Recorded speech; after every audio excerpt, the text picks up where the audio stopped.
દર્શક મિત્રો, આપ જોઈ રહ્યા છો CJ24 ઇન્ડિયા ન્યૂઝ। રક્ષાબંધન અને વિશ્વ આદિવાસી દિવસની ઉજવણી મોટી વાવ મુખ્ય પ્રાથમિક શાળામાં કરવામાં આવી હતી। આચાર્ય શ્રીમતી રાધાબેન રંગીત સાહેબ નિલેશભાઈના સહયોગથી ઉજવવામાં આવી હતી। બાળકોમાં આનંદ અને ઉત્સાહ જોવા મળ્યો હતો।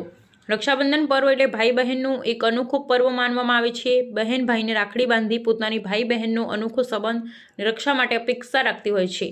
9 ઓગસ્ટ એટલે વિશ્વ આદિવાસી દિવસ તરીકે વિશ્વભરમાં ઉજવવામાં આવે છે। ત્યારે મોટીવા પ્રાથમિક શાળાના આચાર્ય તેમજ સ્ટાફ અને બાળકો દ્વારા વિશ્વ આદિવાસી દિવસની અલગ અલગ વેશભૂષા ધારણ કરી નાચગામ સાથે ભારે ઉત્સાહપૂર્વક આદિવાસી દિવસ બાળકો સાથે અને શિક્ષકો ગણ દ્વારા અનોખા આનંદ અને સાથે ઉજવવામાં આવ્યો હતો। સમાચાર જોવા માટે અમારી ચેનલને લાઇક કરો, શેર કરો, સબસ્ક્રાઇબ કરો। CJ24 ઇન્ડિયા ન્યૂઝ, ચેતનાબેન ગણાવા અને અમે સત્યની સાથે।